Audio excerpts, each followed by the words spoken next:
Ivan Pavlenko, From Family to Family, Chapter 1, Part 3.1, My Barefoot Childhood, read by Natalia Buzova. Now I'm 67 years old. It seems that my childhood was left somewhere far behind, and at the same time, it was like yesterday. I have lived kind of a little, but so much has been experienced. The famine of 1933 and the war and 3 years of captivity and post-war difficulties, and then the second half of the age, hard and difficult for a place under the sun. I sometimes jokingly say, I remember everything that happened in my childhood, but I can't always remember what I ate yesterday. Such is old age. The memory weakens, and it was like lightning. Health declines, restlessness increases if I've lived on earth the right way, and if I've passed everything on to my children. I often go over my first baby steps in my memory. I try to recollect the oldest and most precious ones. This is how I remember our family yard, with the vegetable garden and a garden. It spread below the hill from the street to the forest on 0.54 hectares of land. Near the house, above the road itself, there were 5 or 6 tall birch trees. The most extreme and highest of them has grown to this day. The rest was used as firewood. Behind the birch trees stood a house with white walls covered with iron. Its painted shutters, plaid bands, and patterned moldings under the roof beckoned. In the foreground, before the overpass, there was a beautiful porch with 3 steps up and 4 columns, 2 on each side, half painted in green and above in purple.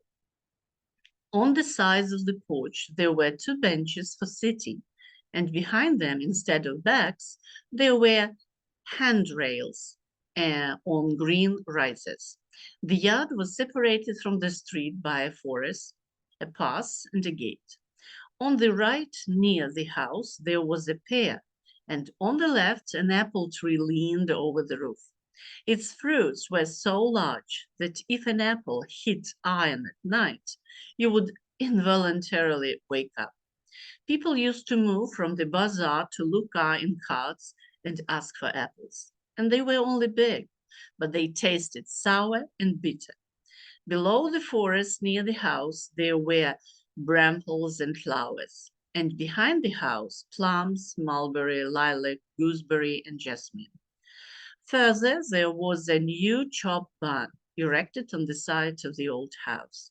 Behind it, in the garden, was the entrance to the crypt.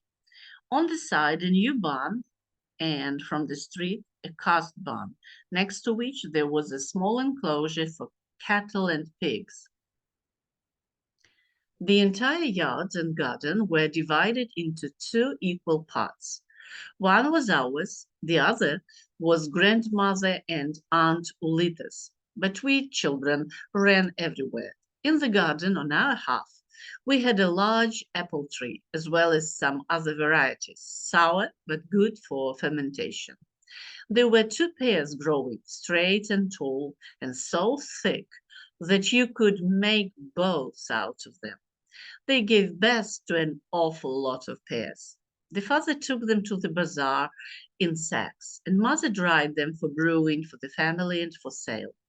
In the grandmother's yard grew 2 sweet apple trees, Putivka, a sweet sour apple tree, 2 fragrant pears, 1 bergamot and 1 saivka, as well as many cherries, plums, currants, and a long row of verbenets.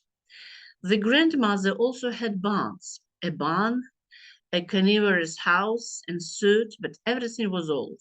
The father dug the well together with his neighbor, Pantelimon, on the common border. The water in it was very good and cold. And what was there in the house? First of all, little space. The floor in the former classroom was wooden, oak, rare for that time. At that time, almost all people had a simple clay floor, which was covered with grass in the summer and straw in the winter. Old Ivan Poltavets put large chimneys with a couch on our hearth. We slept on the home peel, which was covered with a thick and soft mat, and during the day with a robe. Pillows lay on the peel in a corner, covered with something embroidered on top. At night, they were laid out on a wooden headrest. We sheltered ourselves with robes, and when it was cold, with our father's scroll or coat. In frosty winters, we children climbed on the stove. To maintain heat in the house, reed balls were burnt in the morning and evening. If a calf was born in winter, it also lived in the house for 2-3 weeks. We made sure it peed in a bucket. There were 5 windows on our side, 2 to the street, 2 to Pantelemon's, the barn, 1 to the garden. There were lawn benches in the house at the walls. A table was attached to them in a corner, and a small bench or sling was placed next to it. The table was covered with a homemade tablecloth, every day or festive. In the corner behind the table hung images, a large icon of the Mother of God with a child, and above it 2 smaller ones, Jesus Christ and the Mother of God, with which the mother and father were married in the church. There were also icons on the sides. They were framed with the best towels. Dried flowers, thyme, motherwort were placed near them for the winter. Below, on the walls, hung photo frames, also wrapped in towels. Near the door, there were shelves for food, spoons, bowls, and glasses. The main dishes were hidden under the stove, and large pots and cast irons under the bench. Under the peels, there were the father's shoemaking tools, blocks, and all kinds of leather were kept. We also dropped our shoes there.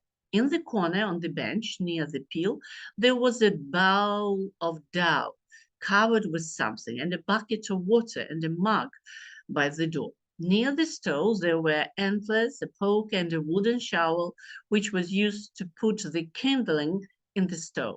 Between the peel and the bench, there was the mother's chest, in which linen, new clothes, and underwear were kept. Some of the things were taken to the attic and to the storeroom. We had breakfast, lunch, and dinner on the peel. The table was only for guests, and for us, only on holidays. Above the table hung a lamp, which the mother sometimes lit and prayed. When we grew up, lessons were learned at the table, and sometimes we ate. There was a hook in the ceiling next to the bed, where a cradle was hung, in which each of us children had been before. Our barn was divided by a wall into 2 halves, warm and partitioned, with the manger, troughs. In the first half stood a Bulan mare, calm and gentle. When it was grazing on the lake, I, grabbing its mane, climbed to sit on top of it. In the second half, there was a cow and a pig. I remember a red cow, old and then mottled young. When it came from the shepherd, its udder was like a bowl. It entered the yard and stopped by a dry apple tree. Mother, not cleaning, sat under it and pumped a full bucket of milk. There was something magical and holy about it. Mother milked quickly, with 2 hands, as if playing the accordion. Thin streams of milk first ran out, fall into the bottom of the milking pot, and then broke through the white noise, forming bubbles. The bucket gradually filled up, and the life-giving smell of warmth wafted around milk. We, the children, were waiting for it, as well as the cat, which was sitting nearby and purring, waiting for the tasty and fragrant liquid to be splashed into its charred pot. We always had a sow for offspring. Piglets were sold at the bazaar or at home to fellow villagers. Before there was a collective farm, we butchered boars twice a year, at Christmas and Easter. And in the 1930s, it was only once a year because there was no feed to raise them for lard. There were bins for grain and flour in the barn. Millet, buckwheat, and barley groats, peas, and beans were also stored there, as well as lard in a beehive and castor oil. Mother's tools were also there: a workbench, a snowblower, a spinning wheel, a comb. The barn was filled with unmilked bread, hay, straw, chaff for the winter, a sledge, a wagon, a plow, a scraper, and harrows were placed under the barn. The fan and horse harness were stored in the barn. Chickens roosted for the night on towers in the barn. There were several sheep, potatoes, beets, carrots, as well as a large tub of pickled apples, and two smaller ones with cucumbers and cabbages were kept in the cellar. Chopped firewood was piled up in high rows under the stove, and behind it there was brushwood, chopped brushwood, which was first used to light the stove and then toss the wood on the fire. The father brought fuel, firewood, and reeds from his forest and meadow, and later from the collective farm. All that was guarded by the hefty dog Kashtan running along the movable chain to the barn. And what did they eat, and how did they eat?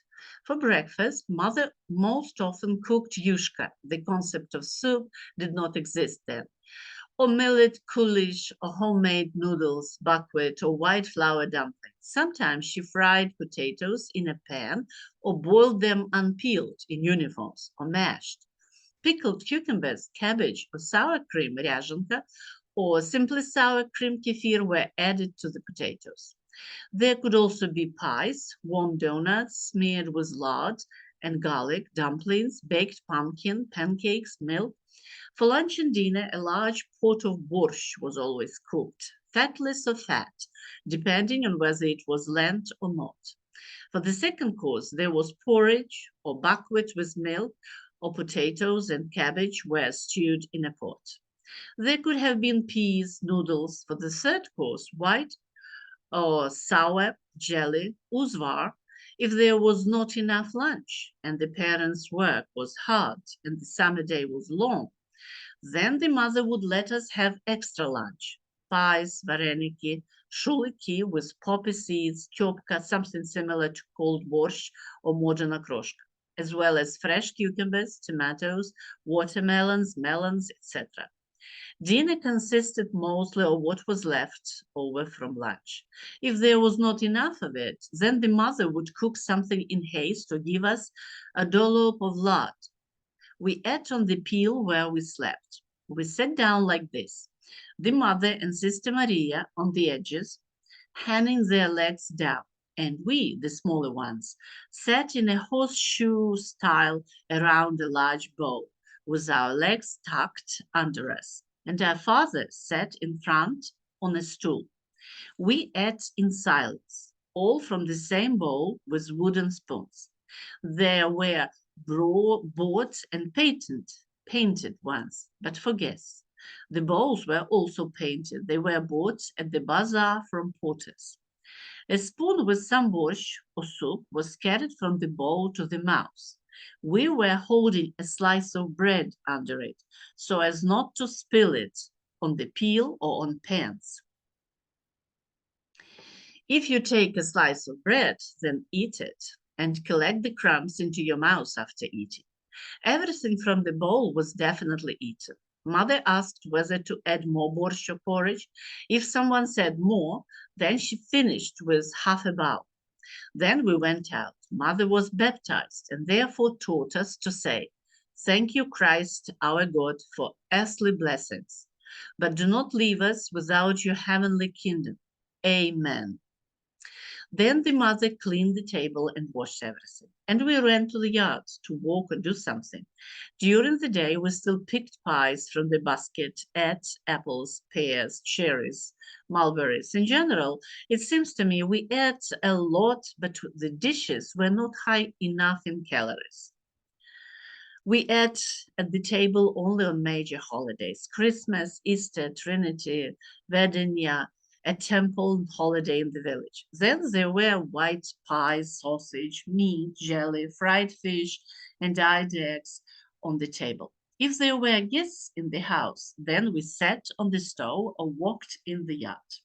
Summarizing, it must be said that we ate and celebrated differently depending on owning our land and working in a collective farm.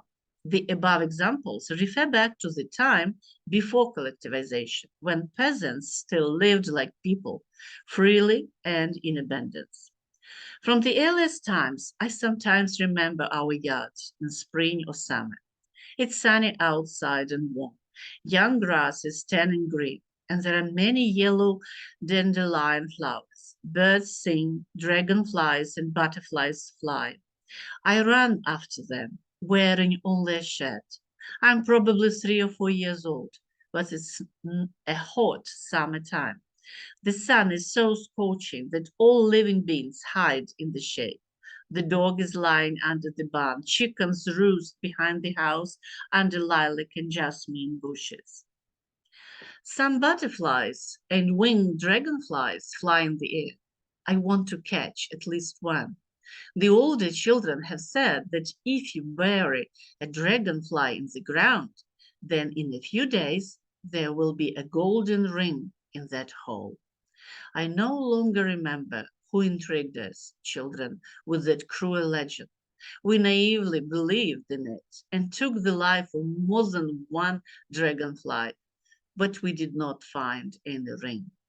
I would like my grandchildren and great grandchildren not to offend any living thing, neither a bird nor an insect, except perhaps mosquitoes, flies, cockroaches, and Colorado beetles that carry diseases and cause damage. Everything wants to live and is created for life by the all powerful and mysterious nature.